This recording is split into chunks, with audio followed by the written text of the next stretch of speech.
금액이 큰 채권이 누락됐다 라고 하면은 이 경우에는 그 채권자를 포함해가지고 개인회생을 다시 신청하셔야 되거나, 아니면 금액이 소액이다 라고 하면은 개인회생하고는 별도로 따로 갚는 방법도 한번 고민을 해보셔야 됩니다.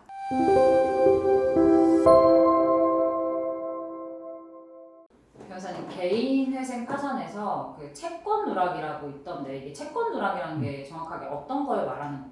근데 말 그대로 누락이니까 빼먹은 건데, 개인회생이나 개인 파산을 진행을 하면 법원의 채권자 목록이라고 해서 어디서 이제 어느 채권자한테 돈을 빌렸나 그 리스트를 작성해서 법원에 제출을 해야 되거든요. 그런데 채권자 중에 뭐 한 명 아니면 일부가 이제 누락된 채로, 빠진 채로 법원에 제출된 상태라고 보실 수 있겠습니다. 그럼 개인회생 중에 채권 누락이 발생한 거 알았다, 이러면 어떻게 해야 하느냐? 근데 채권이 누락됐으면 빨리 파악을 해서 채권자 목록을 변경을 해서 누락된 채권자도 법원에 신고를 해줘야 되거든요. 그런데 이제 이 개인회생 절차가 어느 정도 진행됐느냐에 따라서 이 누락 채권자에 대한 추가가 가능하냐 안 하냐가 달라질 수 있어요. 이제 단계별로 좀 말씀을 드리면, 요거는 이제 법의 규정을 먼저 볼게요. 법에는 개인회생 채권자 목록의 수정 이렇게 되어 있고, 채무자는 개인회생 절차 개시 결정이 있을 때까지 개인회생 채권자 목록에 기재된 사항을 수정할 수 있다, 이렇게 규정되어 있으니까 개시 결정이 있기 전이라면 얼마든지 누락된 채권자를 추가하는 데는 문제가 없다라는 거를 우리가 알 수 있겠죠. 그런데 이제 2항에 보면, 1항에도 불구하고 채무자는 그가 책임질 수 없는 사유로 개인회생 채권자 목록에 누락하거나 잘못 기재한 사항을 발견한 경우에는 개시 결정 후라도 법원의 허가를 받아 수정할 수 있다, 이렇게 되어 있으니까 개시 결정 이후라면은 수정은 가능하지만 그 전제가 법원의 허가를 받아라고 되어 있죠. 그러니까 개시 결정 전에 마음껏 수정할 수 있었던 거하고는 차이는 있겠죠. 법원의 허가가 있어야 되는데 채무자가 책임질 수 없는 사유로 누락한 경우, 그러니까 고의적으로 누락한 경우라고 한다면은 법원이 안 받아들여 줄 수도 있다라고 볼 수 있겠죠. 그리고 마지막 단서에 보면 인가 결정이 있는 경우에는 그러하지 아니하다. 그러니까 이제 인가 결정이 난 이후에는 누락된 채권자를 추가할 수 없다라고 이제 알 수 있겠습니다. 그러니까 이제 인가가 난 상태다라고 하면은 이 경우에는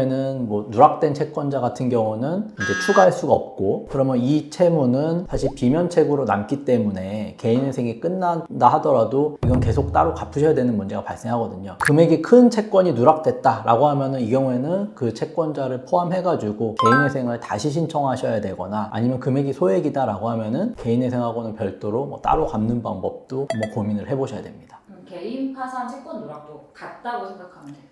네, 그러니까 개인 파산 같은 경우도 이제 파산 절차가 끝나기 전이냐 후냐 뭐 요거에 따라서 이제 좀 달라진다라고 보시면 될 것 같아요. 기본적으로는 이제 면책 전이냐 면책 후냐에 따라서 달라진다라고 보시면 될 것 같은데, 여기도 이제 법에 보면은 채무자회생법 566조 7호에 채무자가 악의로 채권자 목록에 기재하지 아니한 청구권, 이건 이제 비면책 채권이다라고 규정을 하고 있습니다. 그러면 여기서 악의로 기재하지 않았다라는 의미가 뭐냐면, 악의라는 게 나쁜 의도를 갖고 뭐 이런 뜻은 아니고 알면서도 기재하지 않은 거라는 의미거든요. 만약에 면책 전이라면 법원에 신고를 해서 누락된 채권을 추가를 하면 되는데, 면책 후다, 그러니까 면책까지 이미 다 끝나버렸다, 파산 절차가 끝난 이후에 만약에 누락된 채권이 발견됐다 라고 하면은 이 채권은 그 성질에 따라서 비면책, 면책이 되지 않았을 수 있다는 거예요. 그러니까 면책이 됐음에도 불구하고 이 채권만큼은 살아있어서 계속 갚아야 되는 문제가 발생한다는 거죠. 그러면 이 경우의 해결 방법은 크게는 이제 면책 확인해소라든지 청구이의소라는 절차를 통해서 이제 면책에 대한 판단을 받아야 되는데, 아까 악의로 기재하지 아니한 것에 대해서는 비면책이라고 했잖아요. 그러니까 만약에 알면서도 기재하지 않은 걸로 판단이 된다라고 하면은 아까 말씀드린 면책 확인해소라든지 청구이의소를 통해서도 이 채무는 탕감받을 수가 없고 계속 갚아야 되는 문제가 발생할 수도 있다. 따라서 개인 파산에서도 특히 채권을 누락하는 거는 굉장히 이제 심각한 문제가 될 수 있다라는 걸 좀 유념하시면 좋을 것 같고, 그러니까 마지막으로 채권이 누락됐을 때 면책 확인해소나 청구이의소로 해결을 할 수 있다, 그 가능성을 말씀드렸는데, 사실은 어쨌든 소송 절차이기 때문에 이 절차가 굉장히 번거롭고 또 복잡하고 추가로 소송 비용이 들고 하기 때문에 회생 파산 절차를 이용하는 채무자 채권자분들이 쉽게 접근할 수 있는 절차는 아니거든요. 그래서 이제 서울회생법원은 최근 작년부터는 이런 식으로 누락된 채권에 대해서는 파산을 재신청하는 게 허용되지 않지만 이런 예외적인 경우에 한해서 허용해 주겠다라고 이제 보도자료도 발표를 했기 때문에 뭐 서울 권역에 계신 분들은 파산을 재신청하는 방법으로도 이 문제를 해결해 볼 수는 있겠습니다. 채권 누락을 예방하는 방법이 있다면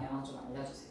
기본적으로 뭐 회생이든 파산이든 변호사 사무실에 사건을 맡겨서 진행을 하시게 되면 사건을 법원에 접수하기 전에 채권자 목록을 1차적으로 전달을 받으실 거예요. 전달받은 채권자 목록에 내가 파악하고 있는 채권사들이 누락되지 않고 모두 다 포함되어 있는지 1차적으로 꼼꼼하게 확인을 해주셔야 되고, 그 다음에 연체가 오래되신 분들 같은 경우에는 금융권 채권사라든지 이런 데들은 채권을 계속 보유하고 있지 않고 대부업체, 뭐 캐피탈 이런 데 채권을 매각해 버린단 말이에요. 그래서 그 채권이 어떻게 매각되었는지를 확인을 해야 되기 때문에 신용조회라든지 그러니까 법원을 통해 나한테 이제 소송 절차가 진행된 이력이 있는지 뭐 이런 내역들을 확인을 해 보시는 게 좋고, 그 다음에 집으로 뭐 우편물이나 이런 것들이 이제 많이 날라왔을 수 있거든요. 그러니까 그런 우편물들도 꼼꼼히 한번 확인을 하셔서 내가 파악하지 못하고 있던 채권사에서 혹여라도 나에게 독촉 추심이 온 거라든지 뭐 채권을 양수받았다라는 통지가 있다면 그런 부분들도 사무실에 전달을 해주시면 실제 채권이 남아있는지 어디로 이동을 했는지 좀 더 수월하게 파악을 할 수 있으니까 그런 자료들을 좀 더 꼼꼼하게 살펴보셔서 변호사 사무실에 모두 다 전달을 해주시는 게 제일 좋겠다라고 말씀드릴 수 있을 것 같아요.